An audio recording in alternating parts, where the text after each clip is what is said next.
আসসালামু আলাইকুম সবাইকে। স্টক মার্কেটে আমার কাছে সবচেয়ে ইম্পর্ট্যান্ট যে টুলস সেটা হচ্ছে ডিসিপ্লিন।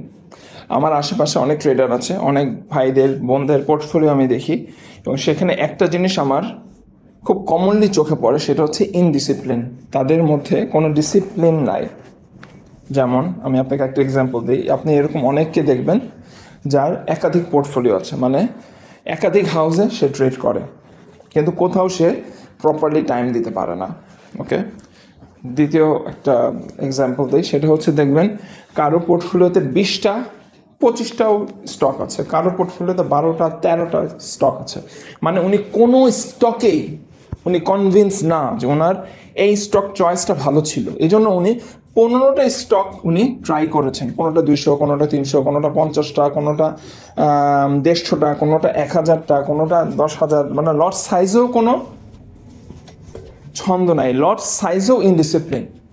মানে আপনি যে 20টা স্টক কিনেছেন সেখানেও ইনডিসিপ্লিন। আপনি কোথাও কিনেছেন 200, কোথাও কিনেছেন 2000, কোথাও কিনেছেন 500, কোথাও কিনেছেন 50,000। এবং স্টক এক একটা পোর্টফোলিওতে, আপনার কোনো পোর্টফোলিওতে 3টে স্টক, কোনো পোর্টফোলিওতে 1টা স্টক, কোনো পোর্টফোলিও খালি, কোনো পোর্টফোলিওতে আবার 20টা স্টক, এবং আপনার পোর্টফোলিও হচ্ছে 5টা। সো এটার কারণ কি? এই ইনডিসিপ্লিনের কারণ কি?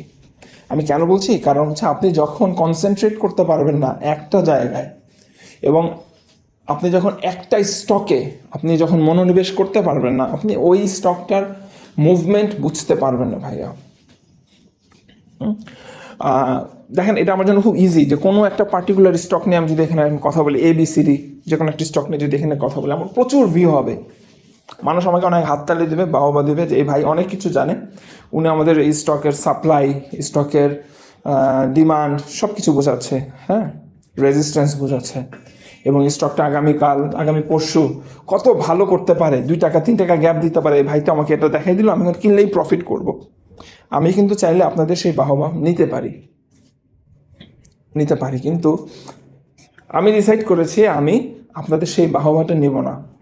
কারণ হচ্ছে সেটা আপনাদের ক্ষতি করবে। আজকে আপনারা যদি আমার মতো আরও 8-10 জনের উপর ডিপেন্ডেন্ট হয়ে যান, তাহলে আপনারা মার্কেটে সার্ভাইভ করবেন কিভাবে? প্রথম কথা। দ্বিতীয় কথা হচ্ছে, আমি নিজে বা আমরা যারা আপনাদের সামনে কথা বলি, আমরা কি সব কিছু জানি? আমরা সব কিছু জানি না। আমরা কিন্তু আমাদের নিজেদের অনেক ল্যাকিংস আছে। স্টক মার্কেট অনেক বড় একটা জায়গা, মার্কেট অনেক বড় জায়গা, আমরা অনেক ক্ষুদ্র। তো সেখানেও আমরা কেউ ভালো করি বলে আমরা হয়তো কনফিডেন্স নিয়ে কথা বলতে পারি, আলহামদুলিল্লাহ। হ্যাঁ, তো আমি কেন আপনাদের এই টপিক নিয়ে আজকে কথা বলছি, ইনডিসিপ্লিন? কারণ হচ্ছে ডিসিপ্লিনটা অনেক অনেক ইম্পর্টেন্ট ভাই। ডিসিপ্লিন লাইফ যেমন ইম্পর্টেন্ট, বিজনেসের ডিসিপ্লিন ইম্পর্টেন্ট, স্টক মার্কেটের ডিসিপ্লিন তো আরও বেশি ইম্পর্টেন্ট। এটা কোনো টেকনিক্যাল অ্যানালিস্ট আপনাকে শেখাবে কিনা আমি জানি না, বাট আমি যখন কোনো ক্লাস বা কোনো ওয়ার্কশপে কথা বলি, আমার সর্বপ্রথম আমি যে বিষয়টা নিয়ে কথা বলি সেটা হচ্ছে how to be discipline in your life. আমি প্রথমে কাউকে যদি কোয়েশ্চেন করি, আমার প্রথম কথা হচ্ছে যে when do you wake up, আপনি কখন উঠেন সকালে? তো এটা যখন আমি জিজ্ঞেস করি, তখন আমি বুঝে ফেলি যে আসলে ওনার লাইফটা উনি কীভাবে রান করে। Is it a disciplined way or indisciplined way? So stock মার্কেটে আপনি সাকসেসফুল হতে হলে অমুক ভাই তমুক ভাইয়ের পেছনে দৌড়ানোর আগে আপনার ট্রেডিং প্যাটার্ন ঠিক করতে হবে, আপনাকে ডিসিপ্লিনড হতে হবে। You have to be disciplined. আপনি যদি ডিসিপ্লিনড হয়ে যান, তাহলে দেখবেন বাকি সব অনেক ইজি হয়ে যাচ্ছে। তখন আপনি নিজে দিনে একটা সময় বের করে নিজে অ্যানালিসিস শিখতে পারবেন, নিজে অনেক কিছু শিখতে পারবেন, ফ্রি ওয়ার্কশপগুলো অ্যাটেন্ড করতে পারবেন, অথবা পেইড কোনো গ্রুপে যেতে পারবেন। ওকে, পেইড গ্রুপে গেলেও সেখানেও আপনি ডিসিপ্লিন শিখতে পারবেন। কারণ হচ্ছে যে কোনো পেইড গ্রুপে সেখানে কিন্তু ইনডিসিপ্লিন কোনো স্টক আপনাকে সাজেস্ট করা হবে না। কোনো গ্রুপে যদি যান, সেখানে 1-150 মেম্বার থাকবে, তো যে মডারেটর আপনাকে স্টক দেবে, সেই স্টকটা নিয়ে আপনি নিজে একটা এক্সারসাইজ করবেন, আপনি নিজে অ্যানালিসিস করবেন। এটা হচ্ছে পার্ট অফ ইউর রুটিন, আপনার routine.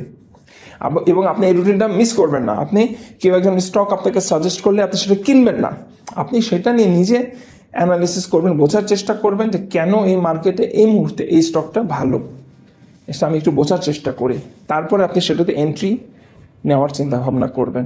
So this is also part of your discipline. So stock মার্কেটে ডিসিপ্লিনের কোনো ব্যত্যয় করা যাবে না। আপনি যত টাকা নিয়ে মার্কেটে আসেন না কেন, আপনাকে সঠিক সময়ে মার্কেটে এন্ট্রি করার অভ্যাসটা করতে হবে, সঠিক সময়ে এক্সিট নেওয়ার অভ্যাসটা করতে হবে। কোন স্টক আপনি কতটুকু কিনবেন, প্রথমবার যখন কিনবেন কতটুকু কিনবেন, দ্বিতীয়বার কিনলে কতটুকু কিনবেন, এবং কোন প্রাইসে কতটুকু সেল করবেন, এটাও আপনার ডিসাইড করতে হবে। It is also part of your discipline. আপনি কোথায় স্টপ লস নেবেন, একটা স্টকে আপনি ঢোকার সময় তো ডিসাইড করতে হবে আপনি কোথায় ঢুকছেন, কত টাকা দিয়ে ঢুকছেন, এবং কত টাকায় সেল করবেন, আপনার টার্গেট প্রাইস কত, প্লাস আপনি যদি টার্গেট প্রাইসে যেতে না পারেন কোথায় এসে আপনি সেল করে দেবেন, সেটা স্টপ লসটা কোথায় নেবেন, এগুলো ডিসাইড করে মার্কেটে ঢোকাটাও ডিসিপ্লিন। সুতরাং অল ইন অল অনেক কথা বলে ফেললাম। আসলে স্টক নিয়ে, পার্টিকুলার স্টক নিয়ে কথা বলাটা অনেক ইজি, কিন্তু এই জিনিসগুলো কথা বলা অনেক টাফ। এই টাফ কথাগুলো আজকে আমার একটু মনে হলো যে এই কথাটা বলি। এই সময়টাতে একটু ফ্রি ছিলাম, আপনাদের সাথে এই জিনিসটি শেয়ার করলাম যে ভাইয়া ডিসিপ্লিনে চলে আসেন, দেখবেন যে স্টক মার্কেটে আপনি আর যাই করেন না কেন লসটা আপনার অনেক কমে যাবে। ভালো থাকবেন সবাই।